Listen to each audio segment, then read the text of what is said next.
Hello good evening बच्चों। आज हम फिर आपके सामने लेकर आए मेटल एंड नॉन मेटल्स का नेक्स्ट लेक्चर, जिसमें कि हमारे पास कुछ और 4 या 5 क्वेश्चन है जो कि सब्जेक्टिव है और काफ़ी ज़्यादा इंपॉर्टेंट क्वेश्चन है। तो चलिए देखते हैं कि करके बारी बारी सभी क्वेश्चन का एक्सप्लेनेशन, और आपको अगर कुछ लगे कि और कुछ एक्सप्लेनेशन करना है तो आप कमेंट कर सकते हैं डायरेक्टली। तो चलते हैं अपने आज के पहले क्वेश्चन पे चलते हैं। देखिए हमारा फर्स्ट क्वेश्चन है आज का, कह रहा है which gas is produced when dilute hydrochloric acid. अच्छा, डाइल्यूट वर्ड आ रहा है यहाँ पे, डाइल्यूट। तो डाइल्यूट का मतलब होता है कि एसिड कम और पानी ज्यादा। तो डाइल्यूट HCl का रिएक्शन आप करा रहे हैं, is added to a reactive metal. कहता है कि जब आप रिएक्टिव मेटल को डाइल्यूट एसिड में डालते हैं HCl में, तो क्या होता है, कौन सी गैस निकलती है। तो आपको साफ साफ दिख रहा है सर, ये जो HCl है हाइड्रोक्लोरिक एसिड, इसमें हाइड्रोजन प्रेजेंट है। इसका मतलब यहाँ पे कौन सा गैस रिलीज होगा, H2 गैस।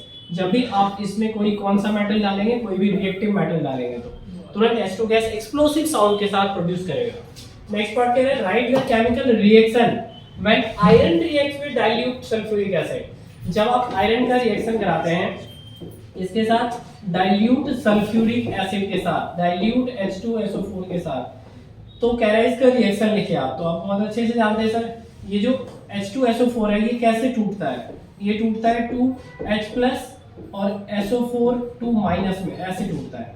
इसका मतलब है कि यहाँ जो कंपाउंड बनेगा वो क्या बनेगा, FeSO4 बनेगा, मतलब आयरन का सल्फेट बनेगा। और प्लस में ये जो 2H+ है ये कौन सी गैस प्रोड्यूस कराएगा, तो आप कहेंगे सर H2 गैस प्रोड्यूस होगी। यानी कि आयरन का सल्फेट बना और कौन सी गैस बन गई, हाइड्रोजन गैस प्रोड्यूस हो गई। अगर आपसे क्वेश्चन ये पूछ देता, हालांकि इसमें नहीं है डिस्कस, कि आयरन सल्फेट को हीट करने से क्या होता है, तो जब आप आयरन सल्फेट को हीट करते हैं तो आपको Fe2O3 मिलता है और दो गैस बनती है, एक सल्फर डाइऑक्साइड और एक सल्फर ट्राइऑक्साइड। अगर क्वेश्चन आपसे पूछे कि what happens when iron sulphate is heated, क्या होता है जब आयरन सल्फेट को हम क्या करते हैं, हीट करते हैं। तो आयरन सल्फेट को हीट करने से आप देख रहे हैं साफ साफ कि हमारे पास एक आयरन का ऑक्साइड बन रहा है, एक सल्फर डाइऑक्साइड गैस, एक सल्फर ट्राइऑक्साइड। लेकिन इस क्वेश्चन के अकॉर्डिंग था कि what happens when iron reacts with sulphuric acid. तो आपने देखा कि आयरन जब सल्फ्यूरिक एसिड के साथ रिएक्ट कर रहा है तो आपको FeSO4 दे रहा है और हाइड्रोजन गैस प्रोड्यूस कर रहा है, ठीक है। और क्या होता है जब मेटल को, रिएक्टिव मेटल को एसिड में ऐड करते हैं, तो आपको साफ साफ दिख रहा है कौन सी गैस प्रोड्यूस होती है, हाइड्रोजन गैस प्रोड्यूस होती है। यानी ये 3 इंपॉर्टेंट क्वेश्चंस जो कि बन सकते हैं आपके, मैंने एक ही जगह डिस्कस कर दिया। तो चलते हैं आज के अपने अगले क्वेश्चंस की ओर। आज का हमारा अगला क्वेश्चन है सेकंड, ठीक है। सेकंड क्वेश्चन ये कह रहा है कि write equations for the reactions, यानी equations for the reactions of iron with steam. अब देखिए स्टीम के साथ आपको रिएक्ट कराना है। स्टीम का मतलब होता है वाटर वेपर, तो गर्म होगा सर, H2O के स्टीम मतलब वाटर का स्टीम फॉर्म है। तो इसका किसके साथ आप रिएक्शन कराने के लिए बोल रहे हैं आपसे, तो सर आयरन के साथ। तो आयरन जब स्टीम के साथ रिएक्शन करता है तो सर आयरन का ऑक्साइड बनाता है, ये आप ध्यान रखिएगा। आयरन का क्या बनाता है, ऑक्साइड फॉर्म करता है। मैंने आपको बताया भी था कि आयरन, जिंक और एल्युमिनियम ये 3 ऐसे मेटल हैं जो सिर्फ और सिर्फ किसके साथ रिएक्ट करते हैं, ओनली विद स्टीम, ठीक है, ये चीज। इसी का सेकंड पार्ट कह रहा है calcium and potassium with water.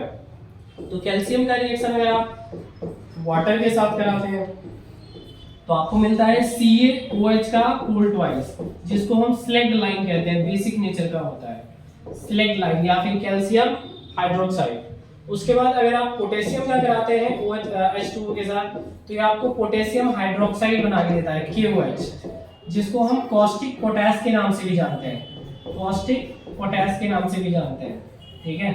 अब जो ये जो हमने सेकंड इक्वेशन लिखा है Ca+H2 CaOH का होल ट्वाइस, इससे लैंग्वेज वाले क्वेश्चंस भी बन सकते हैं, क्योंकि आप जानते हैं ये स्लैग्ड लाइन है, ठीक है। To make lime water milky, तो कार्बन डाइऑक्साइड वाला गैस वाला क्वेश्चन बन सकता है जो आपने पहले भी पढ़ रखा है। तो चलते हैं अपने अगले क्वेश्चंस की ओर। देखिए नेक्स्ट क्वेश्चन है हमारा आज का क्वेश्चन नंबर 3। इसमें कह रहा है कि what do you mean by the term aqua regia. अब देखिए ये इंपॉर्टेंट है, 2 मार्क्स में ही आते हैं, प्रीवियस ईयर का क्वेश्चन है, आ भी रखा है कई बार। और इसको हम एक और नाम से आते हैं रॉयल वाटर कहते हैं, इसे क्या कहते हैं, रॉयल वाटर। तो देखिए एक्वारेजिया क्या है, एक वेल फ्रेश लिक्विड है। एक्वारेजिया क्या है, एक वेल फ्रेश लिक्विड होता है जिसमें कि 2 चीजों का कॉम्बिनेशन होता है सर। 3:1 में ये लिक्विड होता है इसमें, जिसमें कि आपका जो 3 पार्ट है इसका वो होता है आपका हाइड्रोक्लोरिक एसिड, और जो एक पार्ट होता है वो होता है नाइट्रिक एसिड का, HNO3 का। यानी इन दोनों के कॉम्बिनेशन से बनता है क्या, एक्वा रेजिया। ये मिक्सचर होता है, इसे फ्यूमिंग लिक्विड भी कहा जाता है और रॉयल वाटर भी कहा जाता है।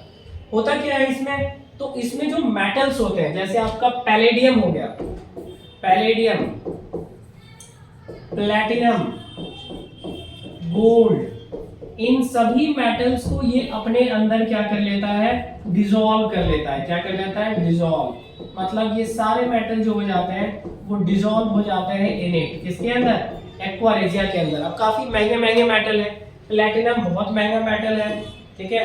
आप जानते हैं गोल्ड भी क्या होता है, काफी एक्सपेंसिव होता है। ये जो प्लैटिनम हो गया, गोल्ड हो गया, ये सब काफी एक्सपेंसिव मेटल है। दैट्स व्हाई इसको हम जानते हैं, किस नाम से जानते हैं, रॉयल वाटर के नाम से जानते हैं एक्वा रेजिया को, इसी कारण से। दूसरी बात, क्या हर जगह एक्वा रेजिया सबको डिसॉल्व कर लेगा, नहीं, ऐसा नहीं होता। जैसे कुछ ऐसे मेटल्स होते हैं जिनको ये डिसॉल्व नहीं करता, जैसे इरिडियम हो गया, ये आपको 10th क्लास में नहीं बताया जाता है क्योंकि ये हायर लेवल की बात है। यहाँ हम पढ़ लेते हैं कि सब कोई को डिसॉल्व कर लेगा। जैसे सिल्वर हो गया, सिल्वर को सही से ये डिसॉल्व नहीं कर पाता अपने अंदर, बाकी सभी मेटल्स को लगभग ये कर लेता है। तो क्या होता है इसमें, तो 3:1 होता है, 3 पार्ट होता है हाइड्रोक्लोरिक एसिड और एक पार्ट क्या होता है, HNO3। इसको हम कहते हैं एक्वा रेजिया। चलते हैं अगले क्वेश्चन की ओर। Question number 4। देखिए क्वेश्चन 4 आज का है, बढ़िया क्वेश्चन है, इंपॉर्टेंट, स्टार लगा दीजिए इस पे भाई। इलेक्ट्रोलिटिक रिफाइनिंग, मतलब कि आप जानते हैं जब आप मेटल को एक्सट्रैक्ट करते हैं, कोई भी मेटल है सर, जब आप इसको एक्सट्रैक्ट करते हैं तो एक्सट्रैक्शन के बाद का प्रोसेस क्या होता है, इलेक्ट्रोलिटिक रिफाइनिंग होती है। क्योंकि एक्सट्रैक्शन के बाद क्या होता है, आफ्टर एक्सट्रैक्शन उस मेटल के अंदर बहुत सारी क्या होती है, इम्प्योरिटीज होती है, इम्प्योरिटीज। तो सर इस इम्प्योरिटीज को हमें क्या करना है, रिमूव कराना है। तो रिमूव कराने के लिए हम करेंगे क्या, तो हम इसके लिए करते हैं इलेक्ट्रोलिटिक रिफाइनिंग। यानी कि इलेक्ट्रोलिटिक रिफाइनिंग का मतलब हो गया कि एक कंप्लीट प्रोसेस है हमारा इसमें। तो आइए हम इसको डिस्कस करते हैं, क्या होता है इलेक्ट्रोलिटिक रिफाइनिंग। तो देखिए जैसे मान लीजिए आपको जिस मेटल को रिफाइन करना होता है, हम उसका सॉल्ट सॉल्यूशन लेते हैं और उसी का इलेक्ट्रोड भी बनाते हैं। जैसे मान लीजिए आपने कॉपर को, आपके पास है इम्प्योर कॉपर, और इस इम्प्योर कॉपर को आपको क्या करना है, प्यूरिफाई करना है। तो आप क्या करेंगे सर कि इम्प्योर कॉपर का इलेक्ट्रोड बनाएंगे और एक प्योर कॉपर का इलेक्ट्रोड होगा, और जो इसके अंदर हम सॉल्यूशन लेते हैं वो क्या लेते हैं, सॉल्ट सॉल्यूशन लेते हैं उसी मेटल का। तो हमारा 2 इलेक्ट्रोड बन गया ये आपका। एक को हम एनोड कहते हैं और एक को क्या कहते हैं हम, कैथोड।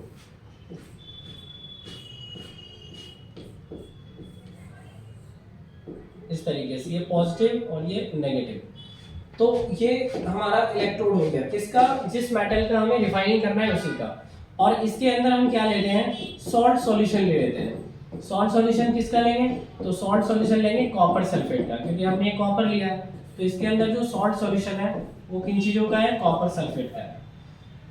तो ये हमारा हो गया एनोड जो कि पॉजिटिव इलेक्ट्रोड होता है, और ये हो गया हमारा कैथोड जो कि क्या होता है, नेगेटिव इलेक्ट्रोड, कैथोड। और ये क्या हो गया हमारा, एनोड हो गया।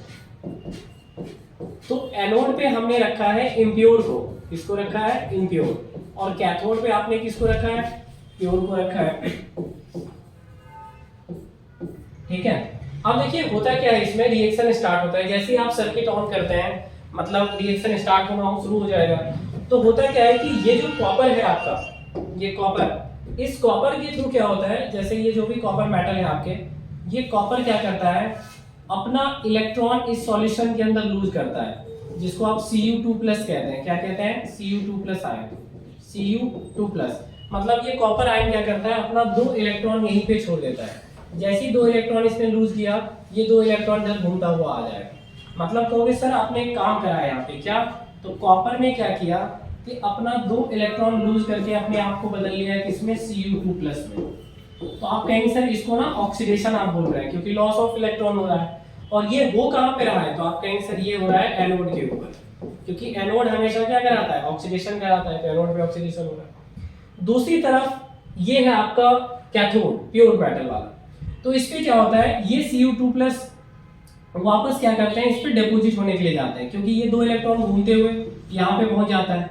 तो इस 2 इलेक्ट्रॉन को क्या करना होता है, कैच करना होता है। इस 2 इलेक्ट्रॉन को क्या करना होता है, कैच। तो ये जो Cu2+ आपका इधर की तरफ सॉल्यूशन में बैठा हुआ है, ये क्या करता है, इस पे डिपॉजिट होना स्टार्ट हो जाता है, इस पे डिपॉजिट होना स्टार्ट हो जाता है, जिसकी वजह से ये क्या प्रोसेस हो जाता है, ये थिक होता चला जाता है, और ये क्या होता जाता है, थिन होता चला जाता है, ये मतलब कटता चला जाता है, जिसकी वजह से नीचे गंदगी कुछ इकट्ठा हो रही होती है, और इसी गंदगी को हम कहते हैं क्या, एनोड मड के नाम से जानते हैं।